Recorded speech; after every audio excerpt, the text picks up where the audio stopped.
Bonjour et bienvenue chez Saint-Cyr Automobile. Aujourd'hui, je vous explique comment fonctionne un écran GPS sur un Opel Zafira. On est sur un modèle de 2015, donc c'est toujours les mêmes modèles 2014, 2015, 2016. Donc vous avez en fait un écran. Ce qu'il faut savoir, c'est que vous avez un écran et un GPS.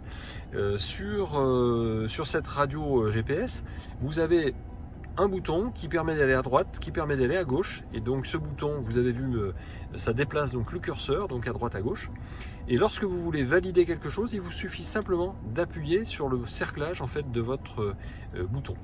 Ça c'est pour aller à droite à gauche, pour valider, et pour revenir en arrière, vous avez le bouton back avec la petite flèche qui vous permet de revenir en arrière. Si vous voulez aller au menu principal, il vous suffit d'appuyer sur la petite touche ici, la petite maison. Donc pour faire fonctionner cette radio d'abord, on va aller donc on a appuyé donc sur le bouton maison. Je vais me rapprocher de l'écran. Donc en fait, vous avez donc cette note de musique pour dire qu'on est sur la partie musique. Si je valide, c'est-à-dire si je touche sur le cerclage qui est ici, j'ai validé et là donc je suis rentré dans le mode CD. Si je veux aller dans le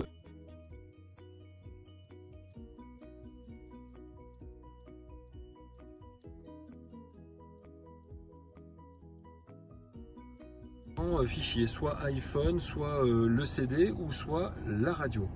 Donc là je vais appuyer sur la source pour aller chercher donc FM. Voilà, je suis sur FM. Chérie FM apparaît et dessous vous avez donc les différentes stations qui ont déjà été mémorisées. Si vous souhaitez mémoriser une station comme Chérie FM en numéro 1, il suffit d'appuyer sur 1, laissez le doigt appuyer dessus et ça valide automatiquement. Et il vous le signale en mettant favori enregistré. Lorsque vous voulez avoir par exemple la possibilité de trouver d'autres stations, il vous suffira à ce moment-là d'appuyer sur le bouton qui est ici. Une fois que vous avez validé ici, vous avez la liste des stations FM qui apparaît ici. Vous revalidez une deuxième fois et à ce moment-là, vous voyez apparaître les stations qui ont déjà été mémorisées par la voiture parce qu'elle a déjà retrouvé donc toutes ces radios. Et il vous suffit d'aller dessus pour valider et donc ça apparaît directement. Et si vous voulez à nouveau l'enregistrer, il vous suffit simplement d'appuyer sur le bouton 2 par exemple en l'occurrence et là j'ai enregistré Europe 1 sur la numéro 2.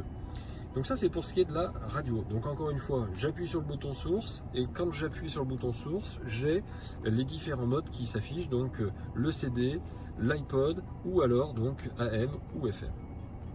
Donc ceci étant bien compris, vous avez ensuite la navigation GPS où là vous avez le bouton nav qui vous permettra d'aller sur la navigation GPS. Une fois que vous êtes dessus, et bien pareil, vous allez pouvoir donc ici valider une fois pour saisir une destination.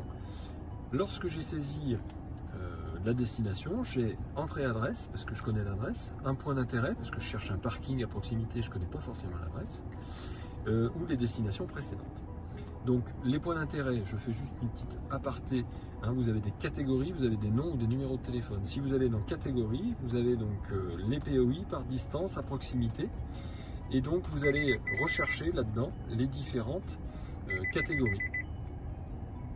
Vous avez donc par exemple l'école privée, le bar, vous avez le médecin, vous avez etc.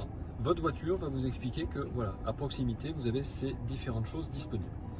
Si vous n'avez pas besoin d'aller dans catégorie, vous rentrez directement dans l'adresse et là vous choisissez d'abord le pays.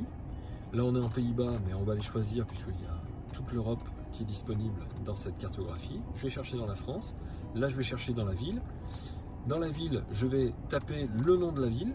Alors je vais aller chercher Annonay, donc un A, 2 N, un O, un N, voilà, et il vous trouve Annonay. Vous cliquez dessus pour valider.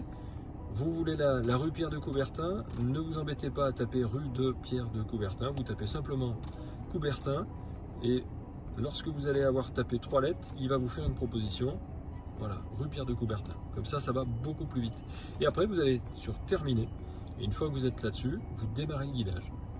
Si vous souhaitez pas démarrer le guidage tout de suite, mais choisir les options de guidage parce que vous souhaitez éviter les autoroutes, éviter les routes à péage ou choisir le plus court, le plus rapide, vous pouvez le faire donc grâce à cette possibilité option itinéraire. Sinon, vous allez directement dans démarrer guidage et le calcul se fait.